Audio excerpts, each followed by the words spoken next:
암은 저는 우리 몸 안에 있는 육체적인 병에 플러스해서 심리적인 병이 같이 돼 있는 거라고 봐요. 긍정적인 사람들은 자기 가지고 있는 암의 기수보다 훨씬 여우가 좋은 걸로 되어 있습니다. 불안하고 공포스럽고 이런 마인드를 치료할 수 있는 에너지로 전환을 시켜줄 수 있는 부분이 있어야 돼요.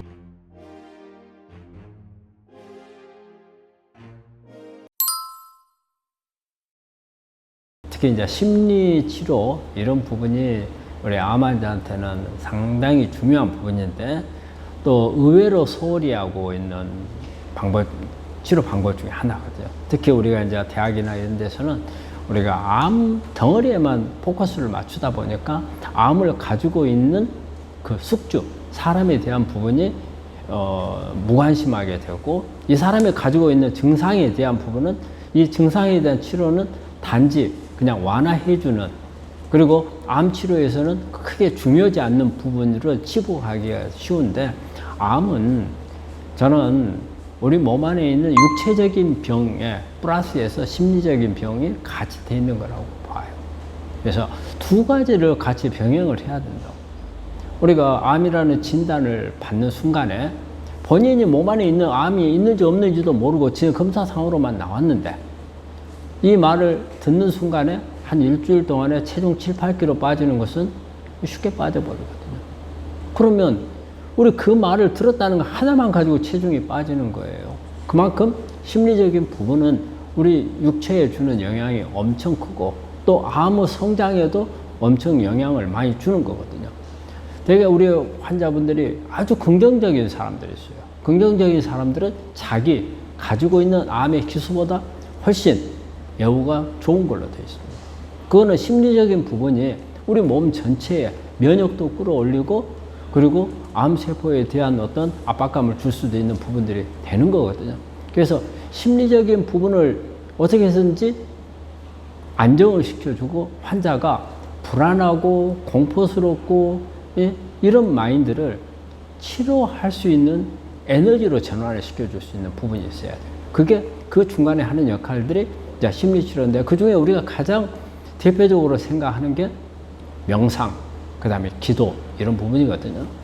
그래서 우리가 환자분들이 기도를 많이 하죠. 낫게 해달라고 하고, 하느님께, 부처님께, 이게 많이 하잖아요. 그런 부분들도 어떻게 보면 내가 절대자한테 의존을 해서 힘을 얻고자 하는 부분이거든요. 그리고 또 이제 명상 같은 걸 많이 하죠. 근데 제가 이렇게 우리 환자분들 명상을 많이 하는데, 조금 특히 우리 한국 분들이 명상을 하는 데서 오히려 어떤 안정을 취하고 유안을 받고 편안해지고 하는 부분도 있겠지만, 오히려 더 이 스트레스를 받는 경우를 많이 봐요. 왜냐하면 그냥 평소 때는 아무 생각도 안 했는데, 이 명상을 하게 되면 온갖 잡념이 다 떠오르는 거예요. 내가 왜 암에 왔을까? 옛날에 내가 누구한테 스트레스 받았는데 이것 때문에 암이 온 거 아닐까? 예? 그 다음에 내가 이 암을 앓고 있는데 우리 가족들을 어떻게 살 것이며, 예? 이런 부분들, 또 내가 앞으로 내가 승진도 하고 또 해야 되는데 이것도 못하게 되는 거, 이런 부분도 온갖 하다 보니까 오히려 명상이 플러스가 되는 사람들도 있겠지만 마이너스가 되는 분들도 많이 있는 것 같아요. 그래서 이런 분들한테 계속 명상을 하라고 권할 수는 없죠. 그 일이 되면은 자기 스스로 이겨낼 수 있는 마인드 컨트롤이 잘 안 돼요. 그러니까 이럴 때는 외부에서 도움을 받아야죠. 그 중에 제가 제일 권하는 것은 칼 사이먼튼의 유도심상. 이거는 어떤 이 사람한테 그 환자가 처해진 상황에서 필요한, 이 환자가 어떤 마인드를 잘못된 것을 교정을 해줄 수 있는 멘트들을 미리 준비를 해가지고 이 멘트를 환자한테 들려주는 거예요. 그래서 이 환자가 계속 이걸 듣다 보면은 여기에 세뇌가 돼서 이게 동화가 돼서 이게 자기 스스로 조절할 수 있는 힘을 얻게끔 만들어주는 이런 부분들이거든요. 근데 그게 상당히 쉽진 않아요. 그러다 보니까 저는 이제 또 아우토겐이라는 걸 해서 우리가 의식 변성 상태로 우리 사람 마인드를 바꿔주면, 우리가 되게 우리가 건드려야 될 부분은 의식적인 부분이 아니에요. 우리가 심신요법이라든지 명상이라든지 이런 것은요, 우리 무의식적인 부분들을 건드려 줘야 되는 거예요. 나는 낳고자 하는 의지가 많아요. 그런데 나는 낳고자 하는 의지도 많은데 항상 내 머릿속에서, 무의식 속에서 나를 위축시키게 만드는 부분들이 많거든요. 나는 내가 좋아져야 돼 하는데 내 무의식 속에서 좋아질까? 나는 좀 힘들 것 같아. 이런 느낌들이 온단 말이에요. 이걸 바꿔줘야 돼요. 이걸 바꿔주기 위해서 심신요법이 필요한 겁니다. 그래서 이런 유도 심상이라든지 아니면 아우토이라든지 MBSR이라든지 코칭이라든지 다양한 방법들이 있어요. 이걸 어느 게 좋다 나쁘다가 아니고 해봐서 나한테 가장 맞는 거, 이 방법을 통해서 나를 컨트롤해야 돼요.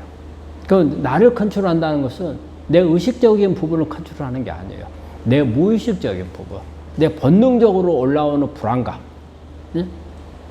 이런 부분들을 해결하는 거예요. 그래서 우리가 명상, 심신요법이라고 이렇게 말할 수 있잖아요. 이런 부분들은 우리 암 환자분들한테 아주 중요하고, 그리고 치료에 있어서 어떤 항암제, 그 다음에 면역 증강제보다 더 효과가 있을 수 있다는 것을 염두에 두셔야 합니다. 우리 항암제 중에서 피부 발진을 많이 일으키는 항암제가 가장 많은 것은 표적치료제예요. 특히 우리 그 폐암 같은 경우에 이 상피세포 성장 인자, EGFR이라는 건데, EGFR 수용체에 대한 표적치료제를 쓰게 되면 피부에 뽀드락지 같은 게 많이 생겨요. 머릿속이라든지 얼굴 가운데 뽀록뽀록 올라오는 이런 게 많이 있고, 그리고 이제 그 외에 일반적인 세포 독성 항암제를 사용을 하게 되면 피부가 거칠어지고 하면서 또 피부 손상이 오면서 발진 같은 게 생길 수가 있고, 감염에서도 올 수가 있고, 그래서 이제 이런 부분들을 해결하는 방법은 일단은 첫 번째가 보습이에요. 보습. 피부가 보습이 되면 피부 세포가 건강해져서 오히려 그런 부분들을 조금 막을 수는 없겠지만 완화시켜 줄 수 있는 그런 효과가 있고, 그리고 건조하지 않게 하는 이런 방법들이 발진을 최대한 줄여줄 수가 있고, 그리고 청결해야죠. 몸이 깨끗해져야. 이게 피부 발진이 생기더라도 제일 문제는 이제 2차 감염이 됐을 때가 문제거든요. 세균이 들어가서 여기다가 골문다든지 이런 부분들이 생기니까 항상 청결하게 해줘야 되고, 그리고 보습제를 좀 발라주는 그런 부분들이 도움이 되겠고, 그리고 영양분에 있어서 특히 이제 비타민이나 미네랄, 물도 많이 마셔야 돼요. 그리고 비타민이나 미네랄이 많은 이런 야채라든지 그리고 이 과일이라든지 신선한 과일, 이런 부분들을 많이 섭취하는 게 좋겠고, 그리고 피부를 자극하지 않아야 되기 때문에 여러 가지 이 자극성이 있는 세제들을 사용하는 것을 금하고, 또 종종 우리 환자분들이 아로마를 쓰는 경우가 있어요. 근데 아로마 같은 경우는 도움이 되는 경우가 있고 도움이 되지 않는 경우가 있어요. 그래서 아로마를 사용할 때는 단독으로 돼 있는 아로마보다는 이렇게 피부를 보호해 줄 수 있는 브랜딩 돼 있는 아로마들이 있어요.